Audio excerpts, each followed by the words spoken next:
Halo, kali ini kita akan belajar untuk membuat suatu VLAN menggunakan router mikrotik dengan metode switch chip. Perlu diketahui bahwa untuk membuat VLAN pada mikrotik itu ada dua cara. Cara yang pertama menggunakan kemampuan yang tertanam pada hardware mikrotik yaitu switch chip. Sedangkan yang kedua menggunakan fitur dari software mikrotik yaitu bridge VLAN table. Nah, salah satu keunggulan apabila kita menggunakan switch chip, maka proses untuk melakukan VLAN tersebut dilakukan oleh chip khusus yang tertanam pada hardware, sehingga tidak akan membebani prosesor ataupun RAM yang ada di suatu switch atau router mikrotik tersebut. Sedangkan kalau kita menggunakan software mikrotik yaitu bridge VLAN table, maka dia akan membebani prosesor dan juga RAM yang ada di mikrotik tersebut. Apabila kita mempunyai hardware atau router board yang spesifikasinya kecil, maka tidak disarankan untuk menggunakan bridge VLAN table. Oke, untuk topologinya yang akan kita gunakan seperti ini. Jadi kita menggunakan dua router. Router yang pertama kita fungsikan sebagai gateway internet atau sebagai router. Kemudian router yang kedua kita fungsikan sebagai switch. Nah, sebenarnya di dalam produk mikrotik sendiri sudah mempunyai yang namanya switch OS, tetapi karena yang kita punya adalah router, itu juga bisa kita gunakan sebagai switch, dengan catatan dia ada yang namanya fasilitas atau spesifikasinya switch chip, sehingga proses untuk pengambilan keputusan VLAN itu dilakukan di switch chipnya. Nah, seperti ini. Jadi untuk di routernya Ether 1 kita hubungkan ke internet, kita gunakan di HCP client. Kemudian Ether 2 kita fungsikan sebagai port trunk atau port penghubung antara router ke switch. Di switchnya kita hubungkan ke Ether 1. Kemudian di sini kita akan mengkonfigurasi dua jenis VLAN. VLAN yang pertama VLAN 10 dan yang kedua adalah VLAN 20. Nah, VLAN 10 ini kita buat atau kita assign di Ether 2 dan Ether 3 yang ada di switch. Jadi Ether 2 dan Ether 3 ini dia adalah VLAN 10, sedangkan Ether 4 itu adalah VLAN 20, di mana dua VLAN ini memiliki range IP yang berbeda. Kalau VLAN 10 dari 192.168.40.10 sampai 40.50, sedangkan untuk VLAN 20 60.10 sampai 60.50. Jadi seperti itu yang perlu dipersiapkan. Jadi kita membutuhkan dua router, yang pertama berfungsi sebagai router, yang kedua berfungsi sebagai switch. Nah, langsung saja kita masuk ke konfigurasinya. Sekarang saya hubungkan komputer saya ke port 4 dari router. Di sini untuk melakukan konfigurasi router. Nah, kita tinggal login ke mikrotiknya. Oke. Langkah pertama yang perlu kita lakukan itu adalah kita memberikan identitas agar kita tidak tertukar saat konfigurasi. Caranya kita klik sistem, kemudian identity. Karena sekarang saya akan mengkonfigurasi router, maka saya berikan nama identitasnya sebagai router. Seperti itu. Kemudian kita buat interface VLAN di bagian interface. Caranya kita tambahkan VLAN, kemudian kita berikan namanya VLAN 10, kita beri nama siswa, kemudian VLAN ID-nya kita ketikkan 10, kemudian interface-nya kita pilih Ether 2, karena Ether 2 ini berfungsi sebagai trunk yang akan menghubungkan antara router dan switch. Kemudian kita apply, oke, di sini akan muncul. Kemudian yang kedua kita harus membuat VLAN yang kedua, yaitu VLAN 20. Tambahkan namanya VLAN 20 guru, kemudian VLAN ID-nya kita berikan 20, kemudian interface-nya sama menggunakan Ether 2, Ether terangnya, dan apply. Oke. Nah, kita sudah selesai membuat dua VLAN ini. Langkah selanjutnya kita akan menghubungkan router kita dengan internet. Kita menggunakan fasilitas DHCP client. Kita tinggal klik IP di DHCP client, kemudian kita tambahkan. Karena internet saya hubungkan ke Ether 1, maka saya pilih Ether 1, kemudian saya apply. Oke. sampai di sini tertulis bound. Kalau sudah bound berarti berhasil. Kemudian oke, setelah mengatur DHCP client, kita sudah mendapatkan IP dari internet. Kemudian setelah itu kita akan menambahkan IP untuk di VLAN 10 dan VLAN 20. Caranya kita ketikkan IP address, kemudian kita pilih tambahkan di sini, kita masukkan IP untuk VLAN 10. Ya, sesuai dengan topologinya, IP-nya 192.168.40.1/24. Apply. Oke. Kemudian di VLAN 20 kita tambahkan IP-nya 192.168.60.1/24. Apply. Oke. Nah, setelah itu kita coba dulu mengetes apakah router kita sudah terhubung ke internet. Oke, caranya kita ping google.com. Nah, kalau sudah replay gini, ada size, ada TTL, ada time, ini berarti dia sudah terkoneksi ke internet. Selanjutnya kita harus membuat firewall NAT agar klien yang terhubung ke router kita itu bisa terkoneksi ke internet. Caranya kita ketikkan di IP firewall, kemudian NAT, dan kita tambahkan rule-nya, chain-nya SRC NAT, kemudian out interface-nya adalah Ether 1. Maaf. Sini out interface-nya Ether 1 atau port yang terhubung ke internet, kemudian action-nya adalah masquerade. Kita apply, kita oke.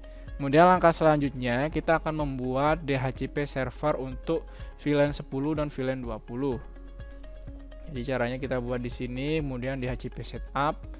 Maksud dan tujuannya nanti agar saat kita terhubung ke VLAN 1 kita mendapatkan IP secara otomatis. VLAN 10 maksud saya, kita mendapatkan IP secara otomatis sesuai dengan range yang kita atur. Kita pilih VLAN 10, kemudian kita next. Nah, range-nya kita atur biar tidak terlalu besar, titik 10 sampai di sini titik 50. Kemudian kita next. Oke. Kemudian kita juga buat untuk VLAN 20. Next sesuai dengan topologi, range-nya adalah 60.10 sampai 60.50. Kemudian kita next. Oke. Untuk pengaturan yang ada di router sudah selesai sampai di sini. Selanjutnya kita perlu melakukan pengaturan di switch. Nah, sekarang komputer yang digunakan untuk meremote ini akan saya pindahkan portnya ke switch yang sudah saya nyalakan. Oke, saya koneksikan melalui port 5 yang ada di switch. Jadi di sini saya koneksikan ke port 5 untuk mengkonfigurasi switchnya. Kemudian dia akan otomatis terkeluar dari Winbox-nya. Kemudian kita login di switch-nya, kita konekkan. Nah, kemudian langkah yang pertama, kita perlu memberikan identitas. Di sini, caranya di sistem identity, kita rubah namanya menjadi switch. Nah, seperti ini. Play. Oke. Kalau sudah kita berikan nama seperti itu, dia akan berubah di sini identitasnya menjadi switch. Nah, langkah selanjutnya kita akan menggunakan metode switch chip. Ya, kalau router yang menggunakan metode switch chip, berarti dia di sini ada namanya menu switch. Seperti ini. Kalau tidak ada di versi yang tidak support, maka di sini tidak ada menu switch-nya. Langkah yang pertama, kita akan membuat bridge dulu di switch-nya. Jadi kita tidak perlu mengatur IP lagi karena di switch itu sebenarnya tidak ada pengaturan IP. Kita tinggal membuat bridge di sini. Kita tambahkan. Tidak perlu diganti namanya, tinggal di OK saja. Kemudian kita tambahkan port-port yang akan kita gunakan di bagian port. Di sini kita akan menggunakan yang pertama port Ether 1. Ether 1 ini sebagai trunk atau penghubung ke routernya. Tinggal kita oke. Kemudian kita tambahkan juga Ether 2. Ether 2 ini untuk VLAN 10. Kemudian kita tambahkan juga Ether 3. Ini juga dia VLAN 10. Kemudian kita tambahkan juga Ether 4 untuk VLAN 20. Oke. Sudah selesai sampai di sini. Kemudian langkah selanjutnya kita akan masuk ke menu VLAN ya, tab VLAN di sini.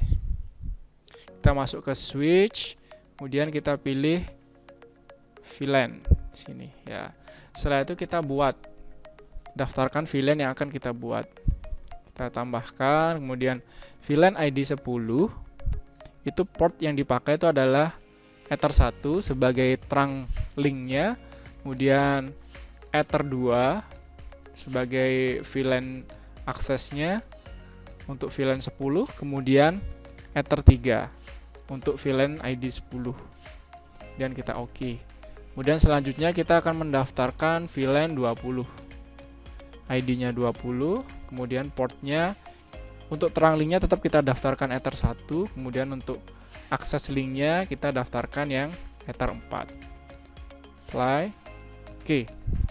Nah, setelah itu di sini akan terlihat bahwa kita mempunyai dua VLAN 10 dan VLAN 20. Kemudian kita akan mendaftarkan atau mengeset portnya di bagian port. Di sini untuk Ether 1 kita akan rubah VLAN modenya, dia adalah secure. Kemudian VLAN headernya kita pilih add if missing. Nah, ini add if missing ini kita gunakan sebagai port trunk linknya atau yang terhubung dengan router. Kemudian kita klik OK. Kemudian untuk Ether 2 VLAN 10, VLAN modenya secure. Kemudian VLAN headernya always strip. Sama juga dengan di Ether 3 VLAN 10, VLAN modenya secure, kemudian VLAN headernya adalah always strip. Kemudian di VLAN 4 juga, di Ether 4 atau di VLAN 20, VLAN modenya secure, kemudian VLAN headernya always strip. Dan oke, seperti itu. Jadi untuk pengaturan VLAN sudah selesai. Jadi untuk Ether 1 itu adalah sebagai trunk linknya dia add if missing, sisanya sebagai akses portnya dia always strip. Nah, untuk pengujiannya kita tinggal mengkoneksikan komputer kita ke port VLAN 10 dan VLAN 20. Nah, nanti kalau misalkan dia mendapatkan IP yang sesuai dengan range, maka dia berhasil. Sekarang kita akan coba koneksikan ke port 2. Port 2 di sini sesuai dengan topologi, dia adalah Ether 2 atau port 2, dia adalah VLAN 10. Dia seharusnya mendapatkan IP antara 40.10 sampai 40.50. Sekarang coba kita cek IP-nya. Ya. Oke, mohon maaf tadi ada sedikit kesalahan. Kita belum mengatur VLAN ID saat kita assign port yang ada di switch-nya. Jadi untuk Ether 1 itu tetap VLAN ID-nya tidak usah diisi, sedangkan Ether 2 sampai Ether 4 kita perlu sesuaikan VLAN ID-nya. Sekarang kita isi Ether 2, tetap dia secure always strip, kemudian VLAN ID-nya adalah 10. Kita sesuaikan ID-nya dengan VLAN siswa. Kemudian Ether 3 juga VLAN ID-nya 10. Sedangkan untuk Ether 4 VLAN ID-nya 20. Oke. Nah, sekarang kita coba hubungkan kembali komputer kita ke port 2. Seharusnya sudah mendapatkan IP sesuai dengan VLAN ID 10. Nah, sekarang coba kita cek. Oke, di sini kita atur kembali IP-nya menjadi otomatis. Oke. Kemudian kita cek apakah dia sudah mendapatkan IP. Kita cek details. Nah, di sini dia sudah mendapatkan IP yaitu 40.50. Sudah sesuai dengan topologi yang kita buat di sini untuk VLAN 10. Nah, sekarang coba kita ping ke internet. Apakah dia terkoneksi dengan internet? Oke, dia sudah terkoneksi dengan internet. Sekarang kita hubungkan komputer kita ke port 4 atau VLAN ID 20. Oke, saya hubungkan, saya pindahkan. Nah, kemudian sekarang kita cek IP-nya. Apakah dia mendapatkan IP yang sesuai dengan VLAN ID 20? Kita cek. Oke, di sini dia sudah mendapatkan IP 192.168.60.50. Dia sudah mendapatkan IP yang sesuai dengan VLAN 20, yaitu 60.50. Kemudian coba kita cek internet. Oke, kita cek YouTube, apakah dia sudah terkoneksi dengan internet. Oke, sudah berhasil. Kemudian coba kita play di channel Teacher Geeks. Nah, di sini juga dia sudah bisa terkoneksi ke internet. Oke. Jadi untuk tutorial kali ini sampai di sini. Jadi tutorial untuk VLAN sudah selesai. Jadi apabila ingin melihat video tutorial lain mengenai VLAN yang menggunakan metode table, VLAN table, bisa dilihat di video yang sebelumnya. Oke, terima kasih.